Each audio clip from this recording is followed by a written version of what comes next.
Se você não me ama, então não me ligue. Não fique me fazendo queixa. Cara, infância é um período legal, né? Você gosta de pensar na sua infância? Eu gosto bastante de pensar na minha. Você sente nostalgia? Nostalgia é uma merda, sabia? Não sente nostalgia, não. Pra celebrar o quanto a nostalgia é uma merda, eu apresento a vocês a série Organizando Discos, por ordem cronológica na minha vida. Devo dizer que esse projeto é uma inspiração do filme Alta Fidelidade, onde em alguma das cenas o personagem do John Cusack começa a organizar os discos que marcaram a vida dele por meio de ordens cronológicas. Então, para começar, nada melhor do que a infância. As categorias que eu organizei são as seguintes: infância, adolescência, transição entre a idade da adolescência e adulta e fase adulta. Por que eu criei essa transição? Já vou deixando a par vocês um pouquinho sobre isso. Eu percebi que existia um vácuo muito grande entre a adolescência, coisas que me influenciaram dentro da adolescência, coisas que me influenciaram dentro da idade adulta, e eu não pude conseguir colocar nenhum desses discos em nenhuma dessas fases, porque eu não estava sentindo que eu estava sendo honesto. Para além de tudo, eu aprendi a detestar muita coisa que estava na minha infância, na minha adolescência, nessa idade, então eu acho importante. Bom, selecionei alguns discos aqui que marcaram a minha infância, então eu gostaria que a gente conversasse bastante sobre isso. Música é legal quando é conversada, quando é tratada em comunidade, então comenta aqui embaixo os discos que influenciaram a sua vida, e se eu disser alguma coisa de algum desses discos que você curte também, que você se identifica, deixa aí nos comentários também se algum desses discos que eu selecionei também marcaram a sua infância. Nesse momento eu comecei a falar sobre as alegrias que eu tinha em torcer pro São Paulo, porque eu tava com a camiseta do São Paulo, mas vamos pular isso aí e vamos pra música, né? Afinal esse vídeo é sobre música. Eu acho. Vamos parar de falar de São Paulo antes que eu comece a chorar. Primeiro disco que eu peguei pra gente falar sobre é um disco que eu não consigo pensar em nenhum momento da minha vida que eu fiquei longe desse disco. Esse disco é nada mais nada menos que London Calling. Essa aqui é uma primeira prensagem norte-americana, foi lançada pela Epic. Tá aqui, ó, vou até mostrar o selinho pra vocês da Epic. E esse disco ele saiu meio que no limite do limite entre 79 e 80. Ele foi entregue em dezembro de 1979 e ele já tinha todas as influências de 80. Esse disco ele tá muito olhando para a década que viria. Por quê?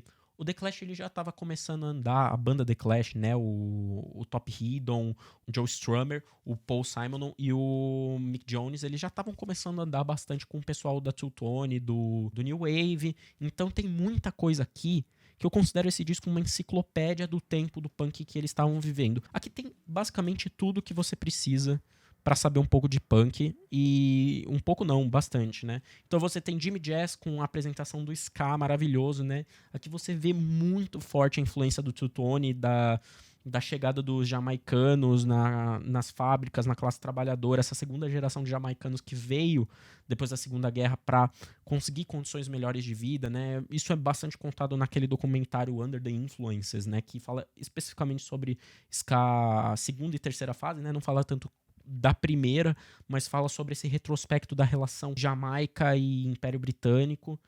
Conta muito sobre isso, então eu recomendo super. E aqui você tem Jimmy Jazz, que fala sobre o ska, o Revolution Rock.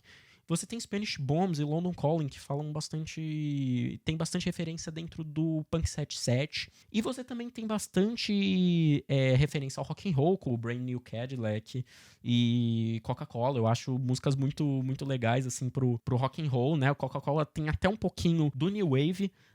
Tem Card Sheet, que eu acho incrível como eles estavam influenciadíssimos pela música do Elton John e a produção do Phil Spector, né? Essa música é totalmente Phil Spector, totalmente inspirada, não tem nem como dizer que teve outro caminho. É Elton John e Phil Spector, e talvez Guilherme Arantes antes da fama também, mas isso fica só na minha cabeça, não pesquisem isso, vocês não vão achar. E também tem um pouco do post-punk, né, com Lost in the Supermarket. E o legal dessa edição que eu tenho é que tem aquele clássico erro. Se você não sabe que erro é esse, a contracapa desse disco, ela saiu com uma música a menos, que é nada mais nada menos que Train Vem. Foi um sucesso essa música.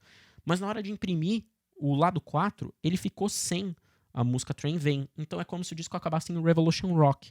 Vou mostrar pra vocês.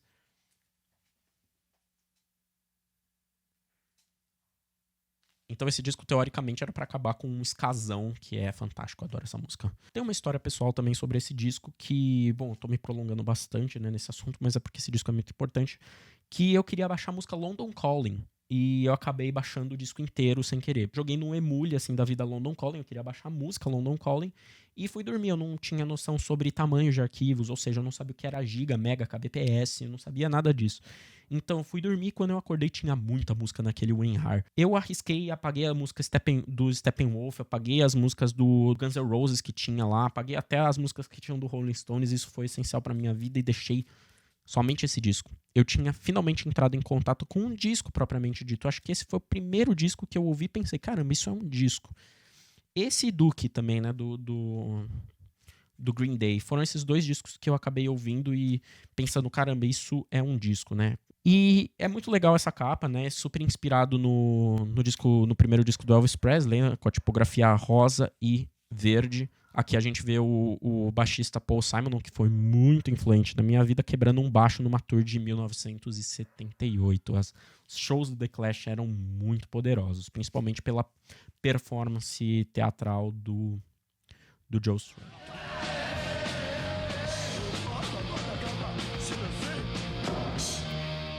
Dito isso, vamos para o próximo artista e próximo disco, né? Eu peguei uma compilação dos Beatles aqui, que é o 20 Greatest Hits, tá? É um disco muito legal para introduzir quem não conhece nada de Beatles. Aqui a gente tem todas as fases, pelo menos 2 músicas de todas as fases. Infelizmente aqui não tem nenhuma música do melhor Beatle, que é o George Harrison. Infelizmente a gente só tem músicas dos dois mais ou menos, né? Que era o Paul e o John. Bom, esse disco é muito legal e o equivalente dele no Spotify, nas plataformas digitais, é o One. Então, eu sempre recomendo que você escute álbuns dos Beatles porque eles fazem bastante sentido, como se fosse um livro, né? Você vê um livro e você entende ali a unidade de sentido que ele quer carregar. Mas se você quiser conhecer um pouco mais sobre Beatles, pô, nunca fui muito fã e tal, esse disco é bem legal. E ele foi bastante influente. Todas as músicas que tem aqui foram muito influentes na minha vida, principalmente Paperback Writer e o We Can Work It Out, né, que é uma fase que eu adoro, que também tem Rain, né, depois, e aí vem Penny Lane, Strawberry Fields, e vem aquela psicodelia maravilhosa. Na infância eu não estava preocupado com psicodelia não, viu? Eu estava bastante preocupado com música pop, então eu acabei pegando pra sintetizar esse período e a minha relação com os Beatles, o primeiro disco dos Beatles, o Please Please Me. Please Please Me é um disco que tem muito cover bom.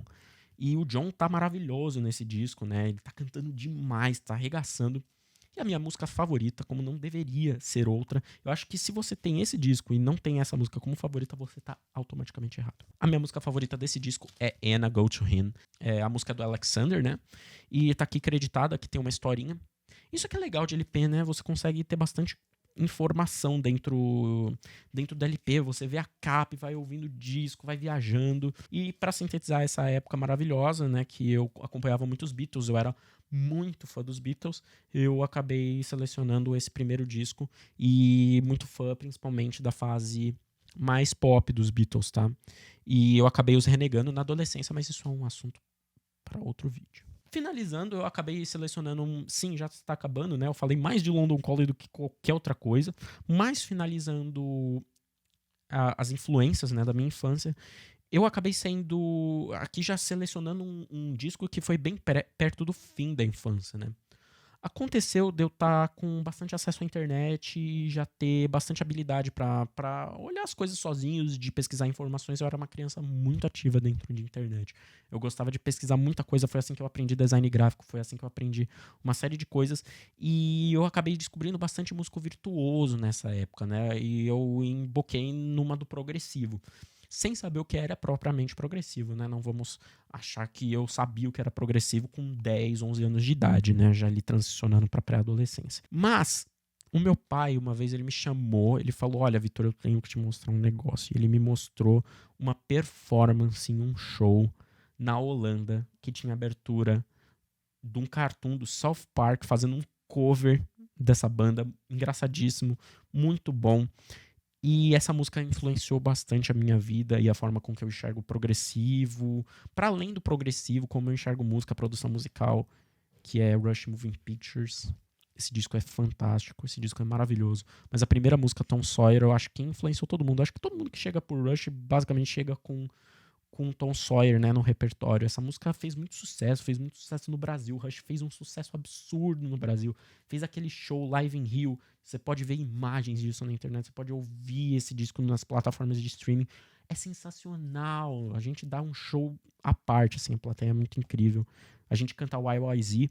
E eu devo dizer que apesar de eu ter falado que eu baixei o disco London Calling por acidente, eu não sabia muito bem o que era um disco. Então eu ouvia Tom Sawyer e Limelight desse disco. Eu fui ouvir esse disco muito tempo depois, quando eu era adolescente completo. Então ali eu descobri The Camera Eye, o Red Barchetta, né? E um pouco mais sobre a ideologia da banda, né? A princípio isso não seria um problema, mas depois foi, sabia? Quando eu sempre fui um adolescente meio casquetado com a ideologia do Rush, bastante, na verdade. Então, quando eu ouço Tony 112, é legal, mas não tão legal, né? Eu não gosto da In-Range, não. E eu selecionei outro disco do Rush, que é o Permanent Waves, que eu acho muito legal esse disco, muito divertido.